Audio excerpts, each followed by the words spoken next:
Good morning. Hi everybody. My name is Crispina French and I am a creative textile recycler. I started my business back in 1987 making a little collection of stuffed toys called ragamuffins from recycled wool sweaters, and I haven't stopped since.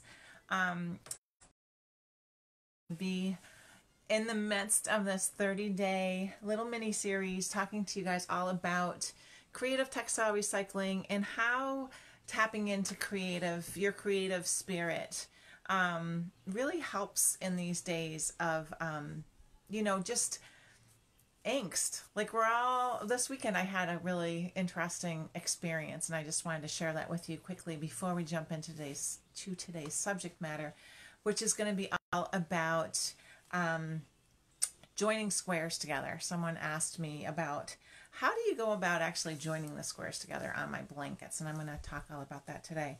But first I'd like to share with you my experience from the weekend, which was very hot where I live. And I'm just trying to think. Okay, there is the camera. Okay, I just want to know where to look on my camera. I'm using a different device than usual today, so it's always not hard to know where to look or any issues. Oh, do they think I'm back? So I live in a very rural area, and it's in Massachusetts and in the northeastern part of the United States. And our connectivity is just super duper slow and ridiculous, and it kind of becomes a little frustrating if I let it, but I choose not to let that happen. So, okay, I was talking about my weekend. So this weekend was really, really hot, and we live in a place where it gets my kids and I just decided we were going to make this a beach weekend.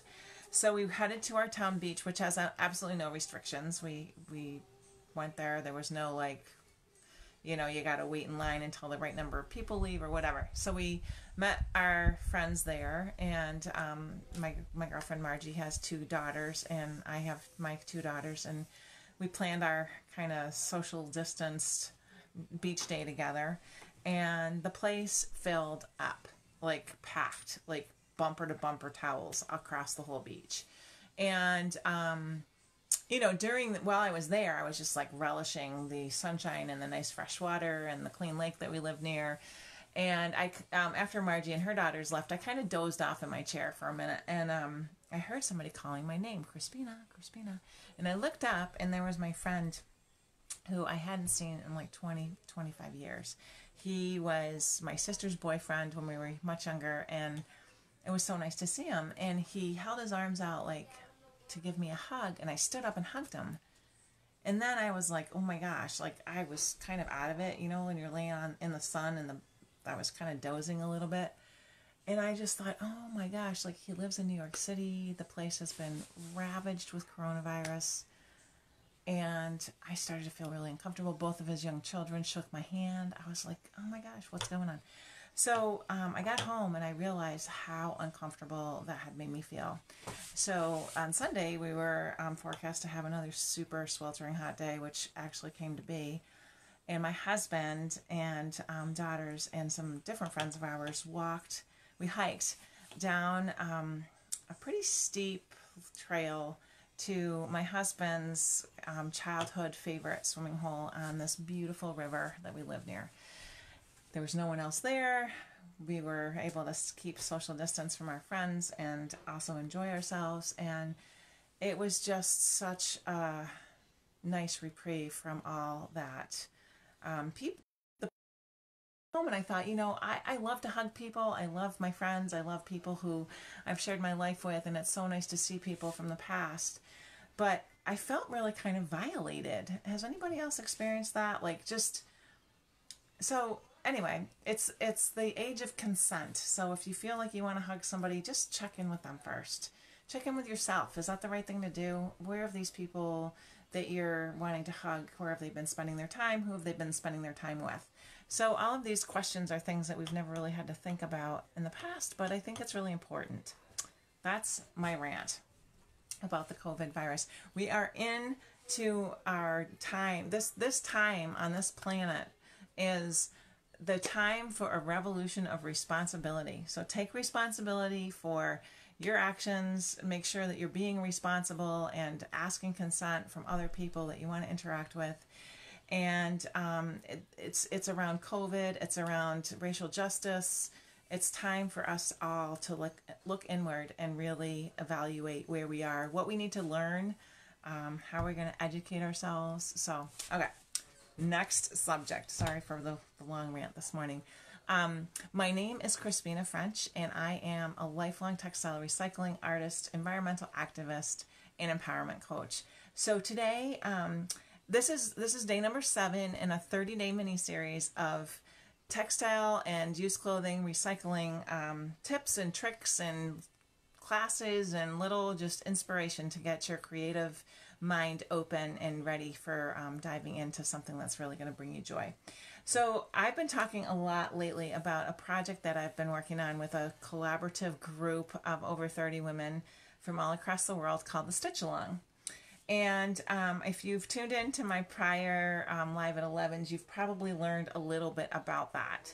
So I wanted to talk to you more about that today because these are the squares. This is one of the sample squares that I made in our live Zoom sewing circles. So the question that came to me was, how do you join your squares together? Because these are made with wool blankets, so they're pretty heavy.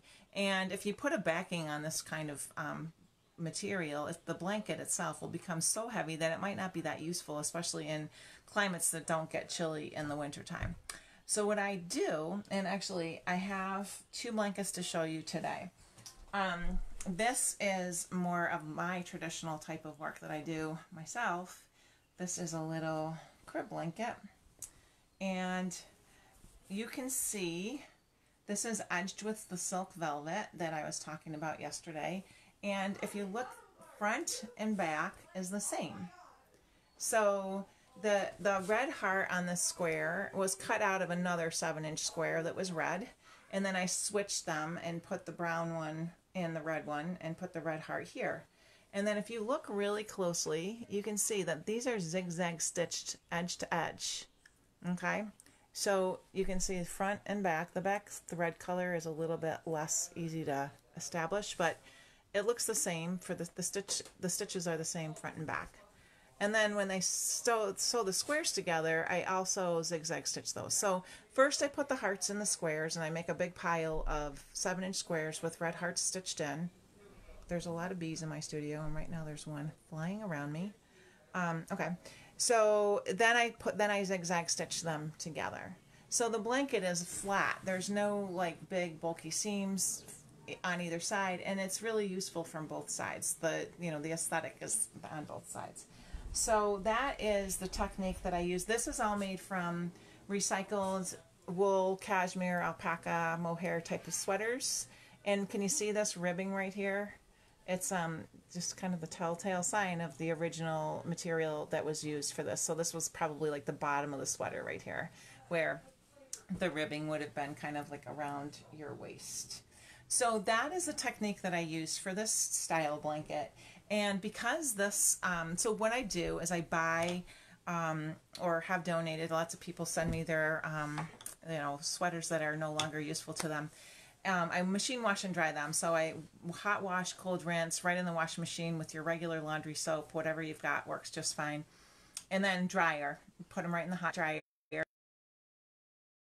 And they shrink up a bit and become what's kind of commonly referred to as fold.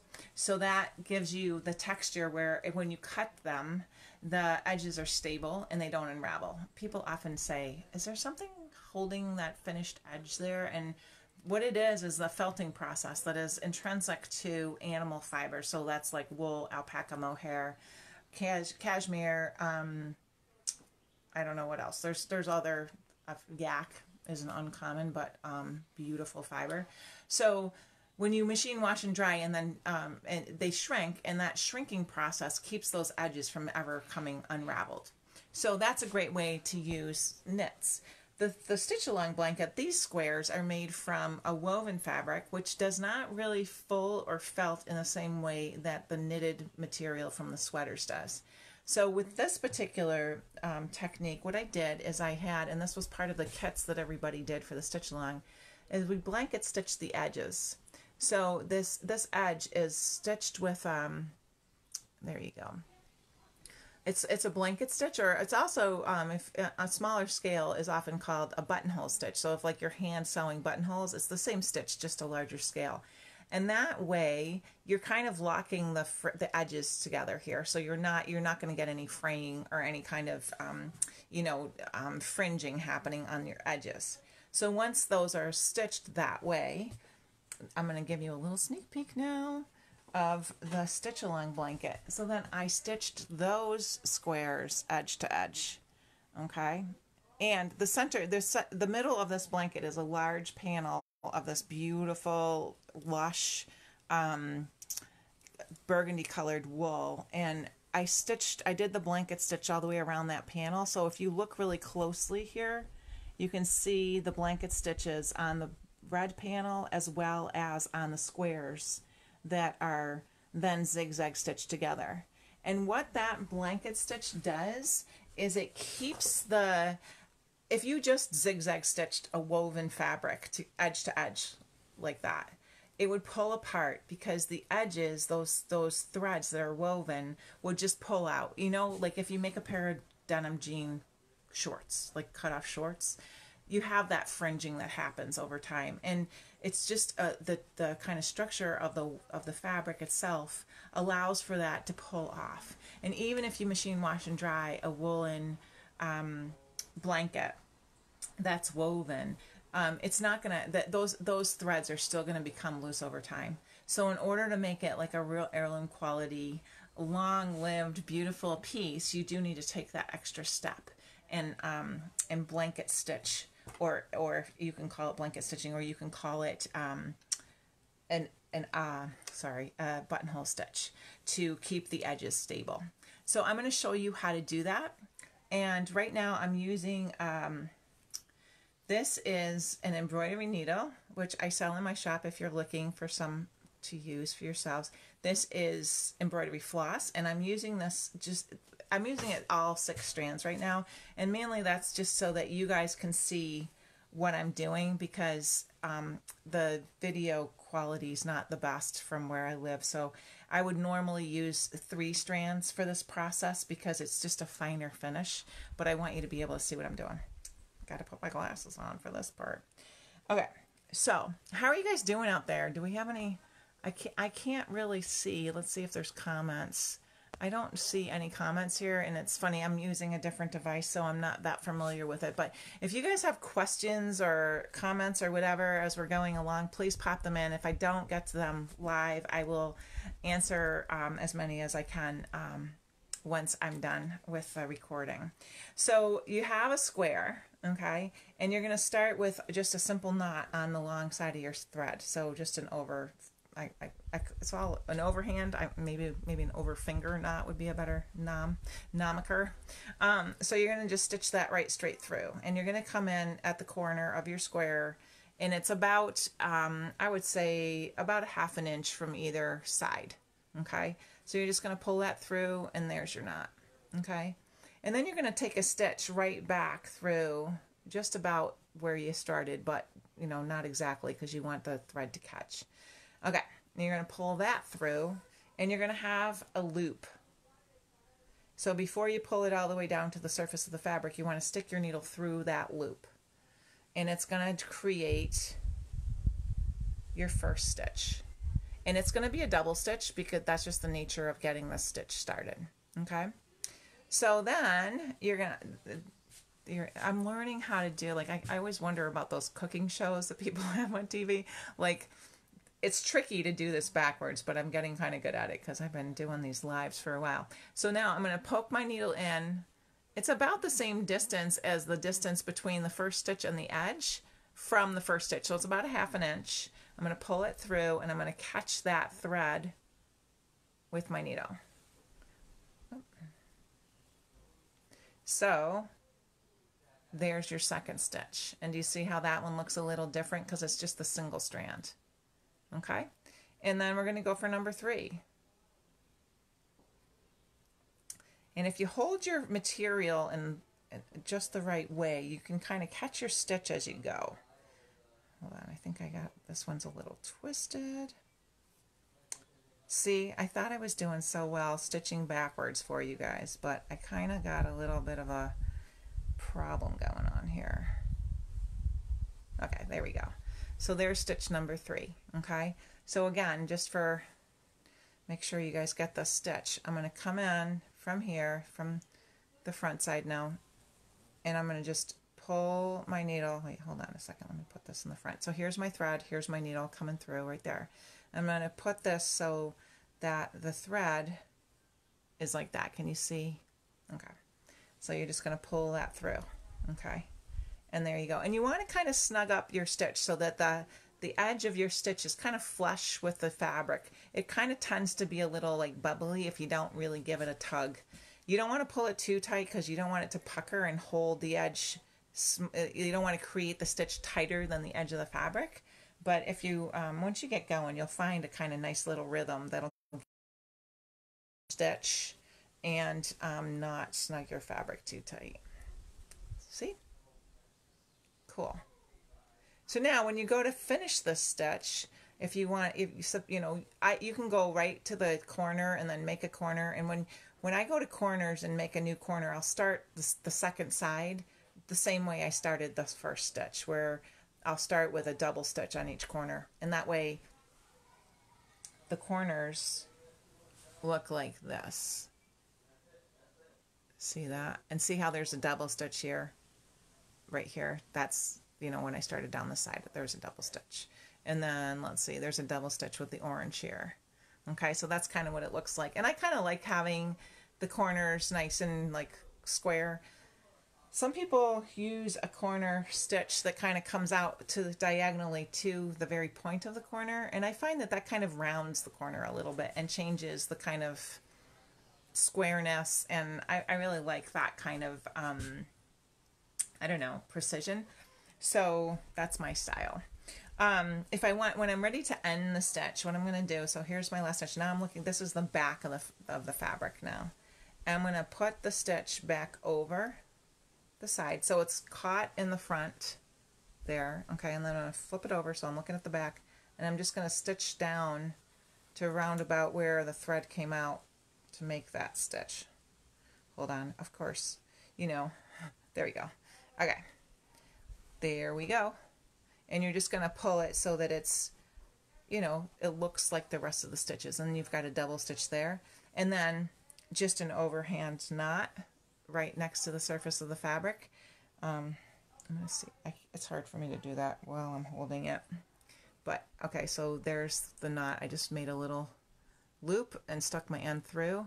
I'm going to hold that close to the surface of the fabric. There's my little tiny knot right there. And then, if you're using like this, like a kind of a bulky, spongy, nice wool, you can kind of wiggle your needle that's going to be kind of in between the two layers of the fabric. So you won't be able to, you can't see the needle on the front and you can't see the needle on the back. So you can kind of pull that end into the fabric, which will keep it from ever coming undone. There's the knot right there, that little dot. And then I'm going to snip this fabric off right at the edge, at the surface of the fabric. I think I said fabric. What I meant was string. So that's finished, okay? And that knot is really secured in there. So wear and tear is not going to keep that, it's not going to make it come on open. A lot of times knots, you think knots are like super strong and secure, but knots tend to have a way of over time just becoming loose with just regular wear. And if that knot came out and then that thread started to unravel, you might end up with a imperfection in your finished work that it would be hard to mend. So locking knots is one of my sort of tools of the trade. That's just the way I do stuff, and it seems to really serve us well. I'm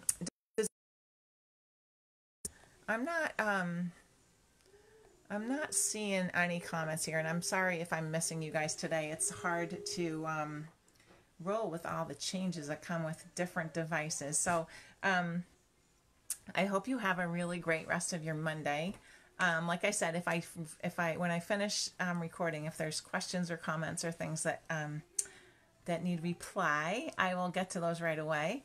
And I will be here live at 11 every day until, I can't remember the date, but today's the 7th day. So we have after today, or no, today is the 8th day. So after today, there'll be 22 more sessions of me here with you guys. If you have particular questions about anything that I make or do that you'd like more information about, please leave a comment or pop me an email. If you're on my list, you can reply to any of the emails I send out and it will come right back to us. And let me know what you're interested in learning, because I'm happy to serve you. And in addition to the actual making, the stitching that I teach, I also am an empowerment coach, and I love to empower people to really follow their dreams and make them become not dreams, but actual.